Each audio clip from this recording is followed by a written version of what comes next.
Okay, we're gonna do brakes all the way around. We got these drilled slotted ceramics, front back, for 143 on eBay. That seems crazy, right? It's kind of due. These, I've had these for like 10 years, and they're at their end of their life. Okay, so anyway, we got to get this off and the bolt down there off. That off. These are 14 millimeter. 14 millimeter. So I gotta get these off. And then the split. You get the drum to go in. You just use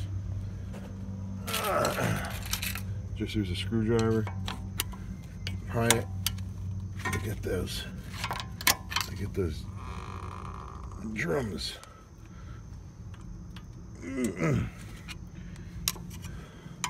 For now, to get them off. And then I have a C-clamp. I don't have it out here yet. So anyway, let's get these off. Okay, with a C-clamp, I put one of the old brakes in there and then clamp it and then just tighten it down until both drums are in.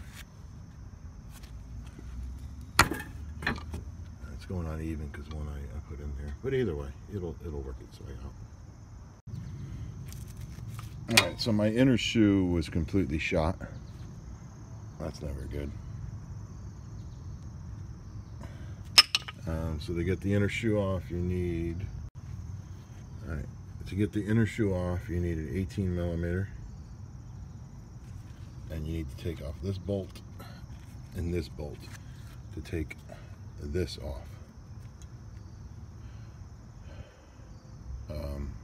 I don't know what I just said, the reason why you're doing that. The reason why you're doing that is to get this off. I don't know what I just said. But to get the rotor off and put big and new boy on there, you got to take this off with the 18 millimeter. Okay. All right. See how these bolts are? These nuts are going to be. These bolts are going to be a lot tighter. So generally, what I do is, since you can't get a longer bar in there, I just put it in there like that, and then I just put it on my knee and lift up with my knee and loosen it, break it loose. Because your legs are a lot stronger than your arms, and then you don't need a longer lever.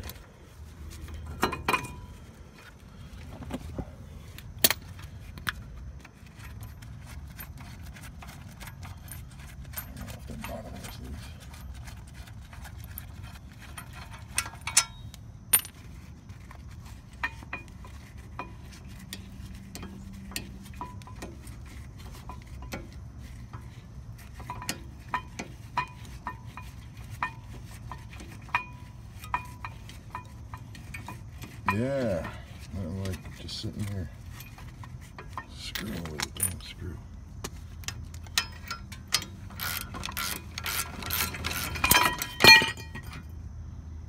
All right. Oh, that's why they came off, because it's screwed into it. Okay, so that's off. And then let's get a load of what this looks like on the back. Try to balance that up nicely. I usually have a hanger, but I'm in a hurry right now. Alright, yeah, this is pretty wasted, which I thought. Normally I wouldn't even care, wouldn't even turn it, we'd just throw it on there, but for 140 bucks we got ourselves some new ones. Oh, look at all the metal.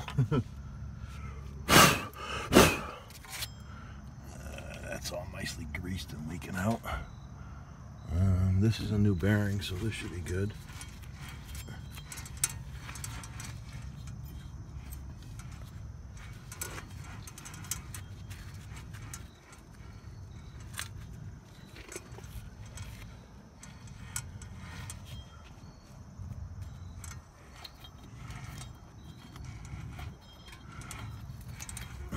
This should be a new bearing, but this does not feel like it's good. Doesn't sound oiled at all.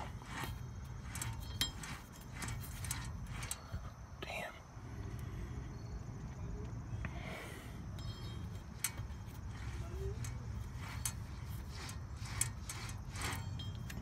Sounds like the bearings are bouncing around in there.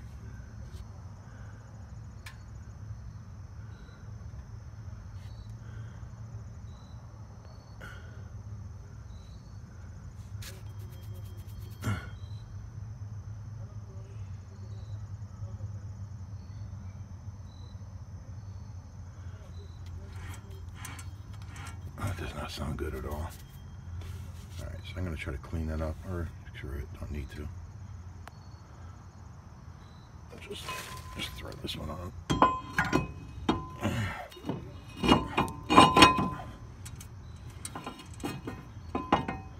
Alright. Alright, so doing the rear brakes, you got to loosen this screw and this screw. And then this will come out, and what I usually do is I'm sticking this in here, getting that loose, you know, not crazy, you don't want to bend anything, and then down here, loosen, and then you could go into here, and you'll see the piston. See, I already got it bent out, very slightly. You don't want to screw anything up. You get in this in between the piston in there, and you just use this and push it in. You know, pry it and push it in. Do not be a dumbass and push against your rubber seals.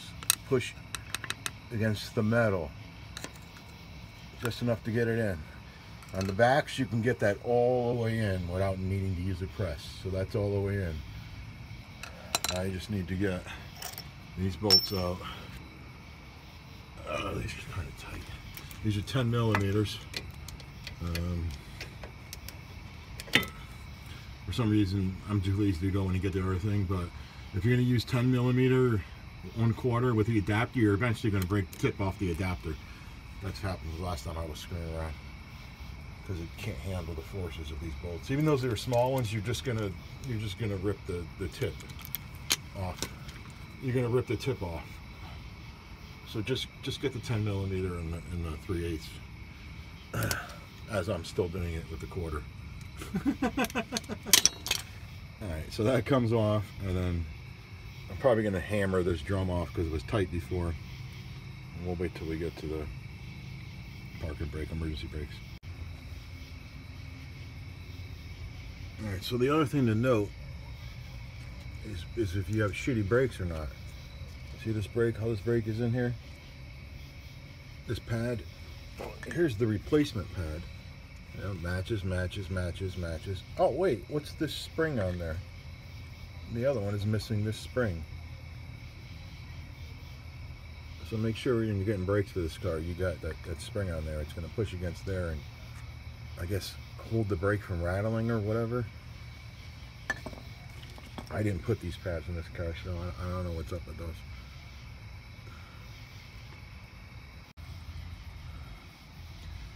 Okay, so when you're taking this off and you need to loosen the emergency brake or parking brake, watch what's going on here. When you're coming in here, when you're coming in through this hole and going this way, which is the easier way, watch what's going on. Going that way is expanding it. And it just sucks that this is the easier way. And note, I am on the right passenger side. So that sucks. That's the hardest part. So you gotta come in and do it this way. Spin it that way. Of course, this is much easier now that you can see in here. And you gotta hope your things are lubed like I did. Otherwise, these don't move that easy. So you want to spin it that way on the passenger side.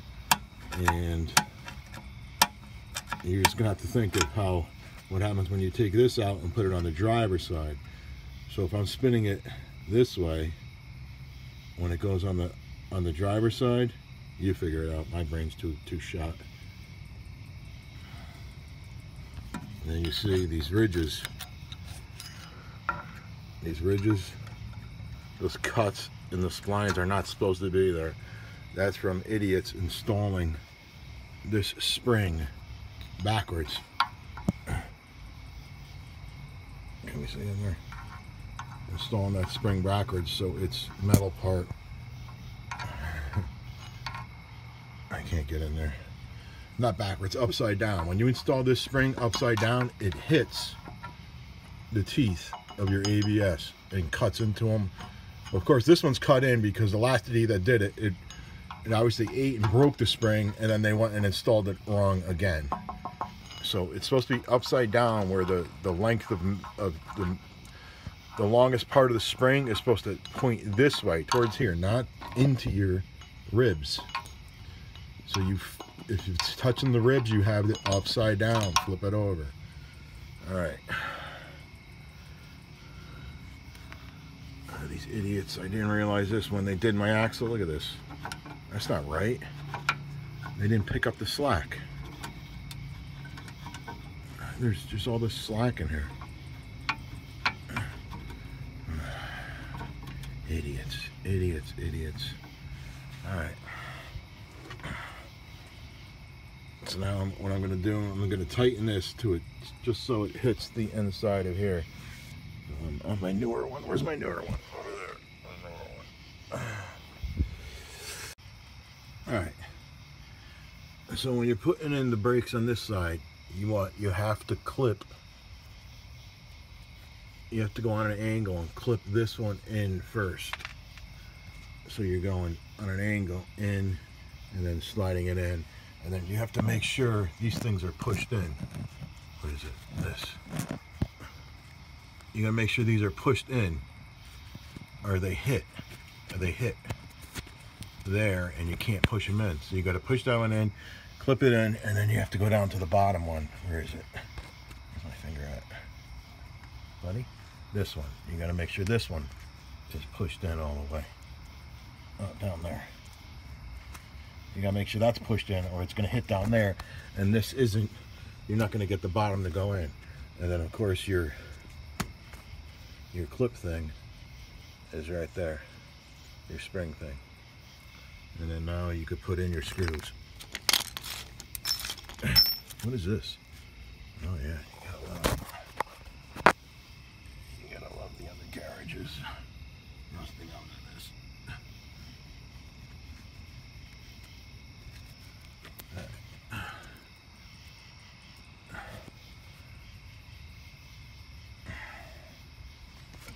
Now the time to screw these in, and then using the adapter, which I'm probably going to break off this time.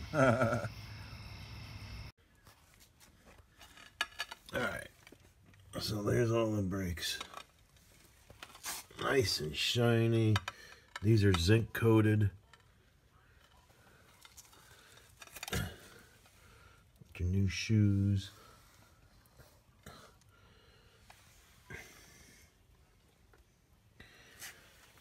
Let's go to the rears. Stupid car in the garage. It's hard to film this. There's the new shoes. New rotors. Let's see if we can see our nice spring down there.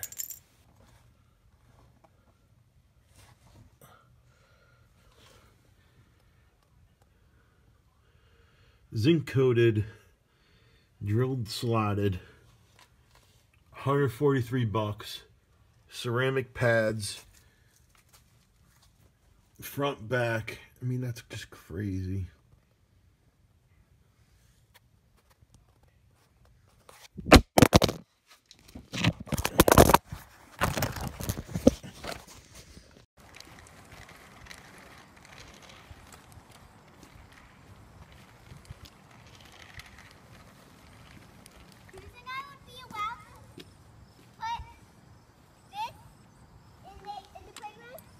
Sure. You sure I can do this? I know how to open it. Here's...